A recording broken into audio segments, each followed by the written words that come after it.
guys. Hapon na po. Hapon na ngayon.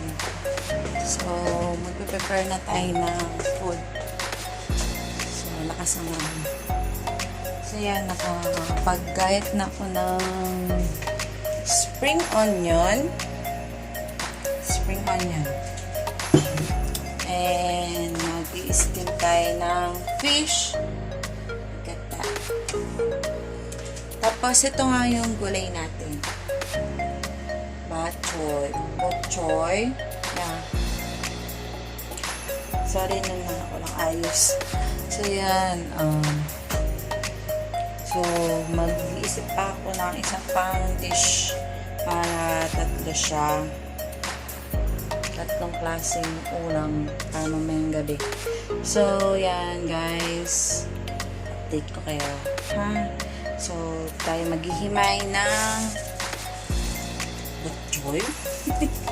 Maghihimay tayo.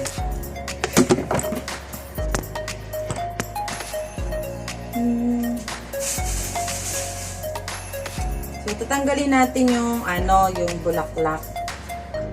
So, yan. Ito po ang tinatanggal dyan. Yan. Yung bulaklak na yan. Ito po. Yan. Kasi po, pag di nyo po tinanggal yan, mapait. Guys, mamaya update ko kayo sa pagluluto na guys. Papan! So, yan. Nagasugasan yan ako kasi hindi lang beses ata na ninugasan ko. Kasi yan, nilagyan nito ng gapang ng uod. Dahil yan sa halaman. Hindi sa gulay. So, ganyan ko sa ugasan. Kasi may mga nagtatago din mga lupa-lupa. So, unang hugas pa lang yan. So, tingnan nyo na guys. Unang hugas pa lang yan, ha.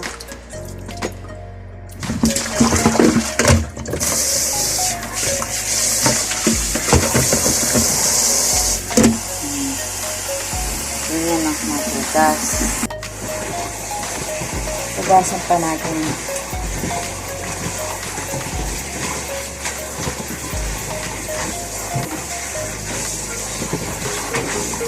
Pangalawang hugas. So, yan. Tingnan nyo. Pangalawang hugas. So, madami pa rin yung tubig. May buha-buhangin pa din. So, hugasan uli natin. Ito pangatlong hugas na guys.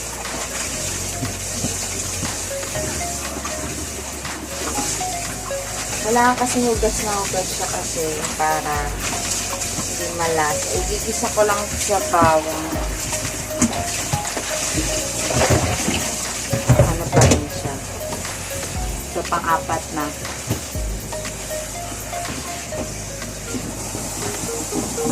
Yan, lamog na sa akin dami. So, pang-apat na yan. Pang-apat na hugas na. So, okay lang yan. Ganyan yung dami. Basta malinis. Hindi namang lamog na lamog. Tama lang. Tapos, pag 5 hugas ko na siya, at okay na yung tubig niya, ibababad ko na siya sa tubig. Apat na yun, no? Medyo wala nang so, ito pang 5 na. Pang 5 hugas.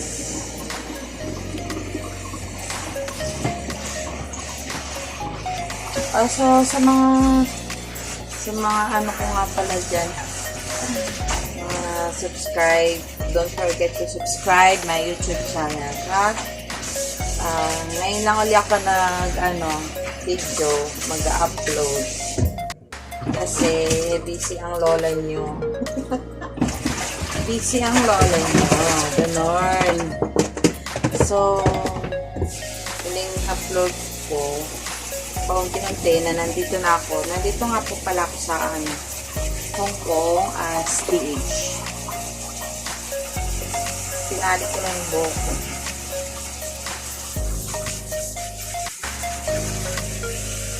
Yan, bababad ko na siya sa tubig.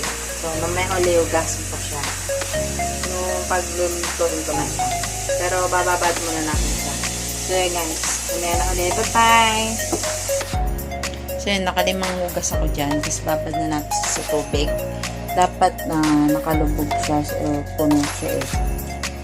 So, maangat-angat siya. So, ito yung steam ko mamaya. Pagkaluto niya, lagyan natin ng spring onion, tapos ng luya. Mag-iiwa tayo ng luya mamaya. Okay, guys.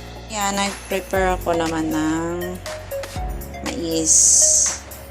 Fresh na mais yan. So, pag mix ko yung quaker, mais, saka yung giniling. Titimpla ko ng giniling ng cornstarch, isang maliit na kutsarita lang. Asukal, saka toyo. Ito ay ganito yung toyo nila dito. So, lagyan natin siya yan. Double deluxe soy sauce. So, yan. So, pag-mix ko na siya. So, yan. Pag-mix na natin siya. Lagyan ko muna yung giniling ng cornstarch. This is cornstarch. Lagyan siya ng isang ganyan. Lagyan natin siya din ng isang asukal. Tapos, itong soy sauce nila.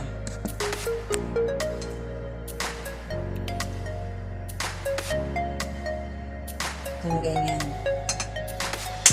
Sarap. So, pag-mix na natin yan, pag-mix na natin siya, hanggang mag-mix na sila. Kasi para magkalasa yung giniling. Kapag nahalo nyo na yan, lagay mo na yung nugasan ko na yung mais ulit. Nugasan ko na ito eh habang limay. So, nugasan natin siya ulit. So, maglalagay tayo ng mais.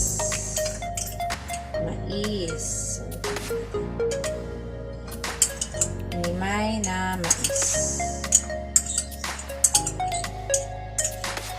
Ayan.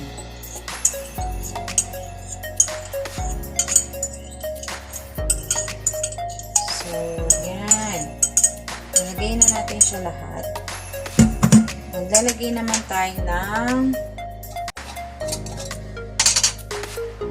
this quaker. The quaker. Yan siya guys. Quaker. Nalagay tayo ng tatlong kutsara. So, yan tatlong. So, pag-mix ko lang siya. Mix ulit. Hanggang maghalo na sila. Tapos, ayun lang. I-steam nyo na siya. Kasi paborito ito ng mga bata dito. Paborito ng alaga ko.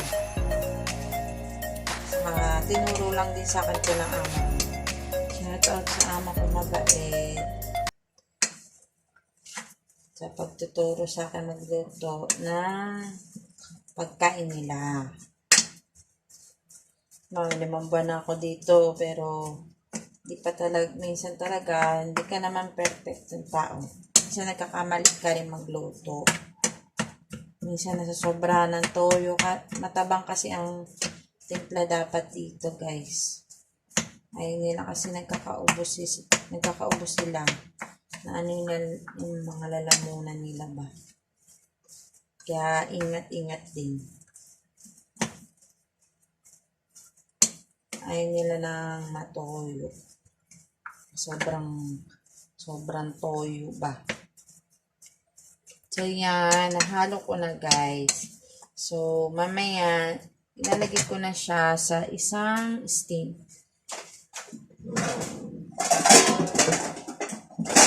So, dito siya, guys. Lalagay ko siya. Hugasan ko muna. Yan. Siyempre, hugasan. Tapos, pupunasan natin. Siyempre, hugasan mo. So, yan. Punasan na natin. So, lalagay ko na to dito. Na. So, ganyan siya. Ayan siya, guys. So, nakita niyo naman.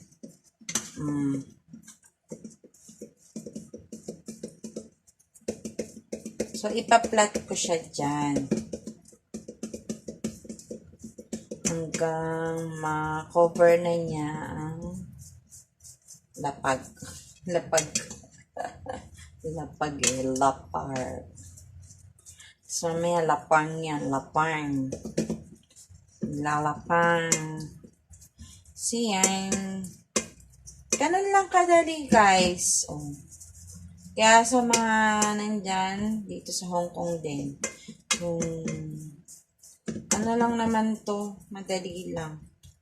Pwede nyo rin to lutuin dyan sa Pinas. Masarap siya, guys. So, hindi siya, kasi magkakalasa yung, mais, quaker, saka yung giniling na tinimplahan natin. Siya, na-flat ko na siya. Mamaya, dire-diretso na steam. Sabay-sabay na yan. O, diba? Tak. O, nakagawa na tayo ng 3 dish. Ito, isang gulay. Isa, dalawa, tatlo. Okay? Okay ba? May uli guys, update ko kayo sa finish cook. So guys, maghihiwa tayo ng luya. So, ang paglalagay ng luya dun sa steam na isda is hindi madami. Unti lang siya. So, maghihiwa lang, mag-ano lang tayo ng unti. Gantong-ganto lang siya. Kasi, basta ganto lang siya kadami. Hindi pwede na sobrang maanghang ang luya dito. Hindi naman, basta ayaw nila ng sobrang daming luya. Kasi pag parang maanghang na sa kanila. Kasi may bata. So, lalagyan natin siya ng spring onion, sa itong luya. So, pagtas ng luya, hiwain. Bawang naman.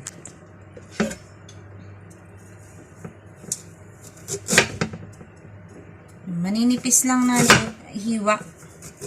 Yung pwedeng kainin. Minsan daw kasi kinakain din nila. So, yan, maninipis lang. Maninipis talaga. Guys.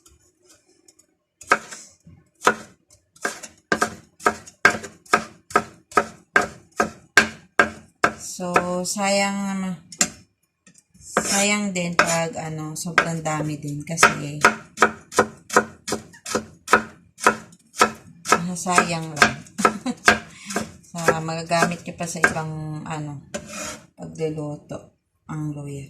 So, yan, bawang naman. Paano natin to?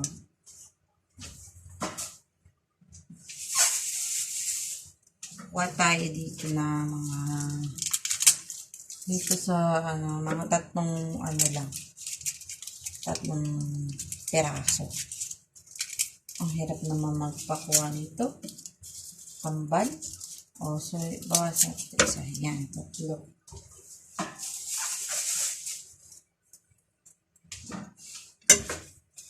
Nalagyan natin ito sa lalagyanan niya.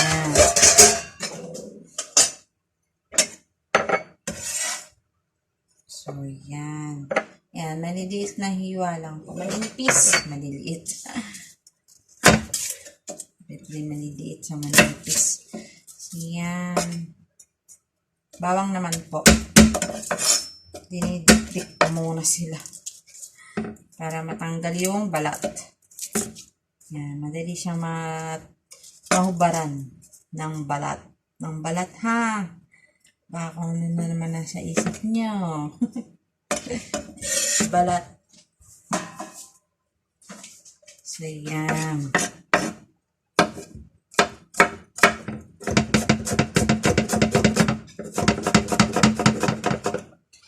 Siya na malaki yung aking kutsilyo. So, ito talaga yung panghiwa eh.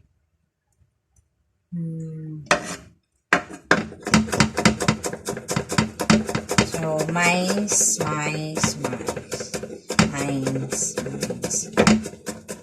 So, yan. Nahiwa ko na yung bawang. So, maya tayo magluluto. So, prepare ko lang siya. So, guys, thank you. Bye-bye. So, magluluto naman na tayo.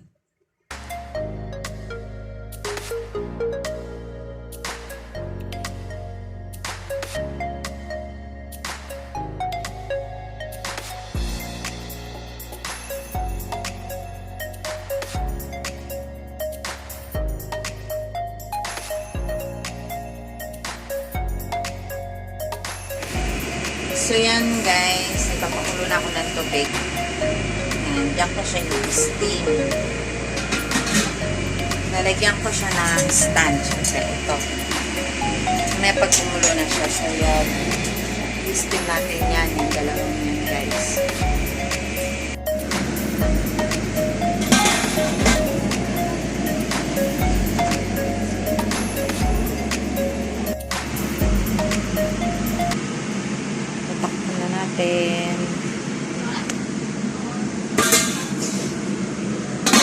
So, 10 minutes or 8 minutes.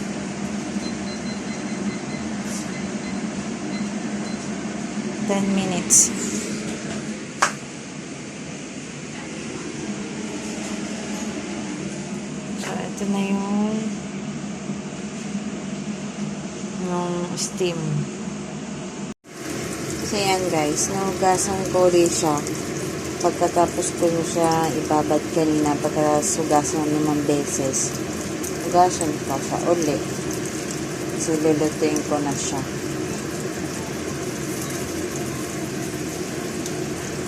Mahina lang kasi. Para hindi mainit yung tubig.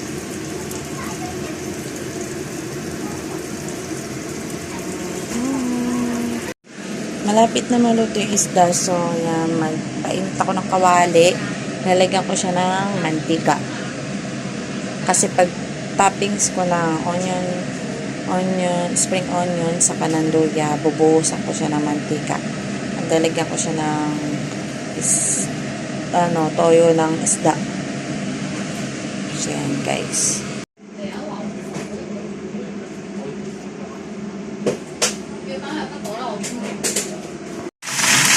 Ginigis ako na yung gulay.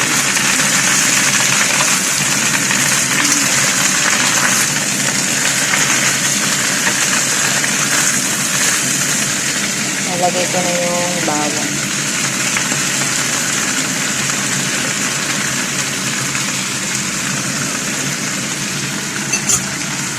Nalagay na rin tayo ng nor.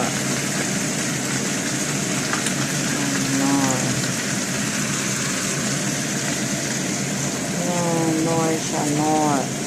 Panggisaba. Yan. So, yan. Luto na siya. Yan. Tapos, ito na siya. Ito tinanggal para mainit pa. Dinalik ko pala siya. Dinalik ko para mainit pa.